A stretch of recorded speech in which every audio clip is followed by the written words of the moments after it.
Assalamualaikum warahmatullahi wabarakatuh. Kami dari kelompok 1 yang beranggotakan 6 orang. Saya atas nama Nahla Aulia. Saya Siti Nurhubia. Saya Dahlia. Saya Sridela. Saya Meliana. Saya Magfira. Kami ingin mempresentasikan hasil observasi kami, Yaitu tentang profil kurikulum yang ada di SD 062 Impres Sandangan.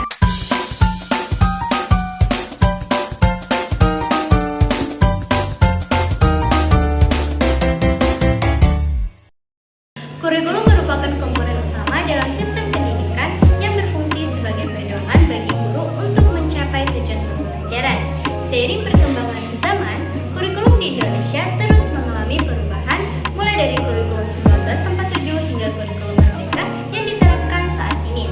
Kurikulum Merdeka hadir untuk memberikan keleluasaan bagi guru dan siswa dalam mengelola pembelajaran yang berpusat pada murid, menekankan penguatan karakter melalui profil pelajar Pancasila, serta mendorong pembelajaran yang kontekstual dan bermakna.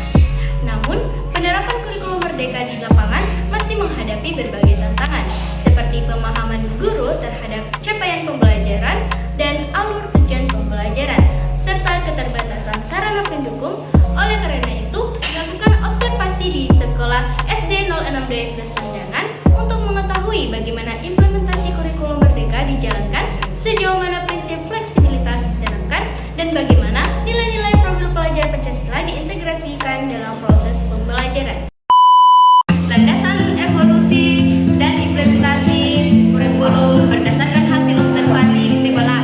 Kami menemukan bahwa penerapan kurikulum sudah mencerminkan landasan filosofis, psikologis, budaya, dan perkembangan ilmu pengetahuan. Melalui kurikulum Merdeka, pembelajaran berfokus pada pengembangan kompetensi dan karakter siswa, dengan guru peran sebagai fasilitator yang menyesuaikan metode pembelajaran sesuai kebutuhan dan lingkungan. Penerapan proyek dan pembelajaran dalam menjadikan kurikulum benar-benar nyata. Dari hasil observasi kami menemukan bahwa sekolah menerapkan beberapa prinsip. Yang pertama, fleksibilitas. Kurikulum disesuaikan dengan kondisi siswa dan lingkungannya. Dua, relevansi. Bahwa kurikulum di sekolah tersebut disesuaikan dengan kebutuhan peserta didik dalam pembelajaran. Yang ketiga, akuntabilitas. Pelaksanaan kurikulum tersebut dapat dipertanggungjawabkan secara profesional. Selanjutnya, tujuan. Tujuan pendidikan tidak hanya akademik, tapi juga membentuk karakter, keterampilan sosial, dan kemampuan berpikir kritis siswa. Capaian belajar. Capaian belajar digunakan guru sebagai panduan untuk merancang dan menilai pembelajaran, sehingga siswa dapat berkembang secara menyeluruh dan siap menghadapi tantangan di masa depan. Hal tersebut dapat dilihat dari kegiatan pembelajaran yang mendukung kreativitas, kolaborasi, dan refleksi siswa. Dari hasil observasi kami di sekolah dasar 062 Impres Sandangan, kami menemukan beberapa informasi terkait profil kurikulum di SD. Di antaranya itu, yang pertama, guru menjelaskan bahwa sekolah sebelumnya telah melaksanakan program proyek penguatan profil pelajar Pancasila atau disebut kelima. Kegiatan ini umumnya dilakukan pada hari Sabtu, di mana siswa diberi kesempatan memilih proyek sesuai minat dan bakat mereka.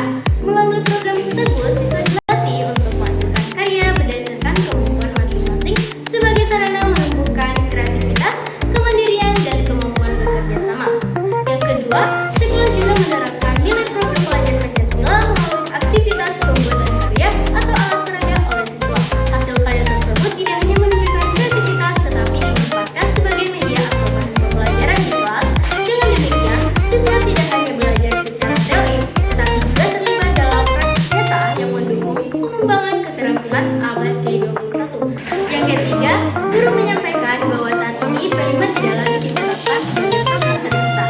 Sebagai gantinya, sekolah menerapkan pendekatan pembelajaran mendalam atau disebut e-learning. Pendekatan ini bertujuan agar nilai-nilai profil pelajar Pancasila terintegrasi dalam setiap proses pembelajaran secara berkelanjutan, bukan hanya muncul dalam kegiatan proyek tertentu. 5. Capaian pembelajaran membantu guru merancang pembelajaran, karena capaian pembelajaran mempunyai fungsi sebagai pedoman yang jelas dalam memimpin